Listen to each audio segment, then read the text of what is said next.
What is going on, everyone? I have another Enrique Pena here to talk about. This is one of his customs, not the Pena X, which is his production overseas made ones.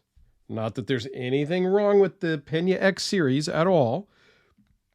I very much like a lot of production knives, especially when they are from custom makers, made at an affordable price, overseas, and mass produced, because it's tough sometimes to get a true custom from these makers. So, and a lot of people have done that. Jim Skelton's doing it. He's got some production fixed blades. He's working on some folders. Who else had done that? Todd Begg and Begg Knives. They did a Steelcraft series. A lot of people in the custom world end up going and doing production knives. And that is totally fantastic. Nothing wrong with that at all. I think it actually makes the customs more valuable and more sought after because, well, most anybody can go get a production model X from maker Y. But it takes more work and more effort to track down maybe a used, in this case, custom, or to track down the maker, spend more money, wait 6 months, 9 months, a year maybe 3 months to have a custom made for you. So still room for the productions and still room for the customs. So speaking of customs, let's dive right into this one, loaned in from Cliff up in Alaska.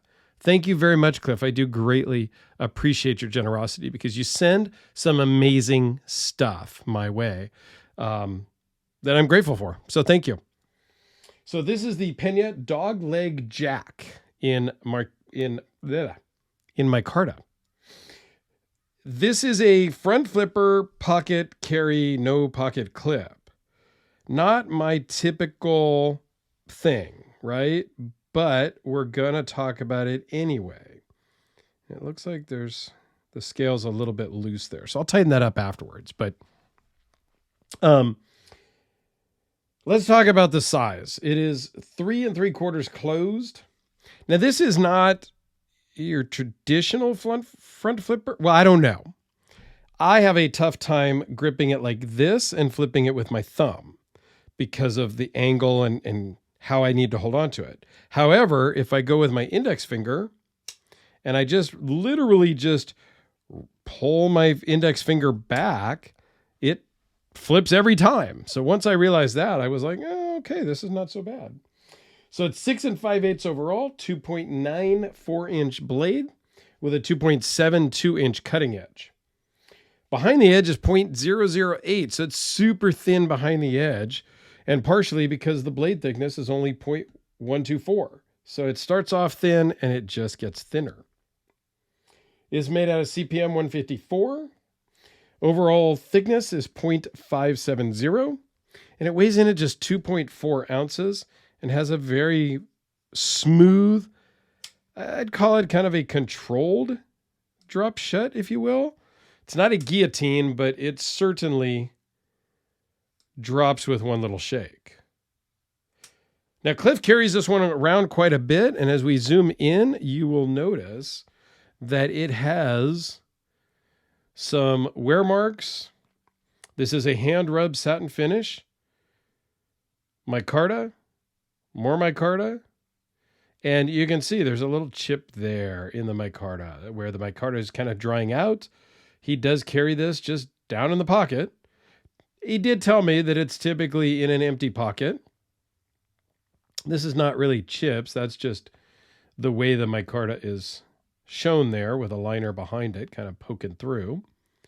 But yeah, this gets some love. And it's a beautiful knife.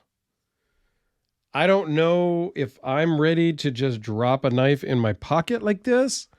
I generally have a couple of other things in that knife pocket. Not a lot. I try to keep that pocket fairly empty so as not to scratch up my knife that's in that pocket.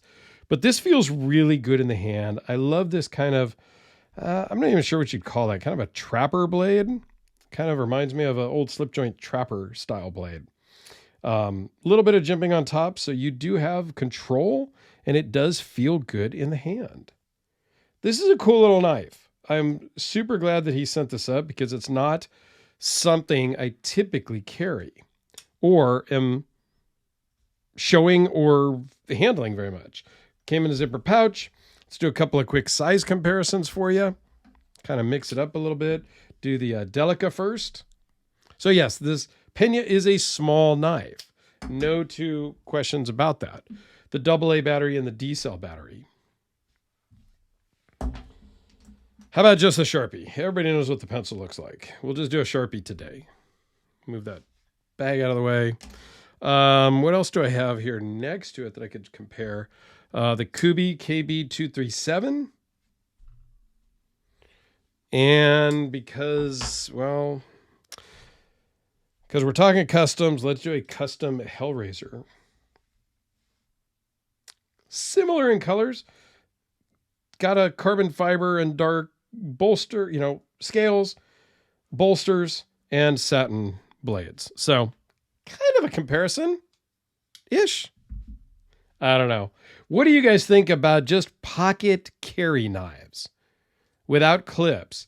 Who's carrying something like this? Who carries maybe a slip joint or some other kind of a knife that doesn't have a clip? Do you just throw it in your pocket, or do you put it in a slip, or what? Let me know down below. I would greatly appreciate it. Also, I will put a link to my Pena playlist down below because I've done a couple now. I think I have a playlist, or I will make a playlist before I put this video up. So there you go, guys. Thanks a lot. Have a great day, and we'll see you tomorrow.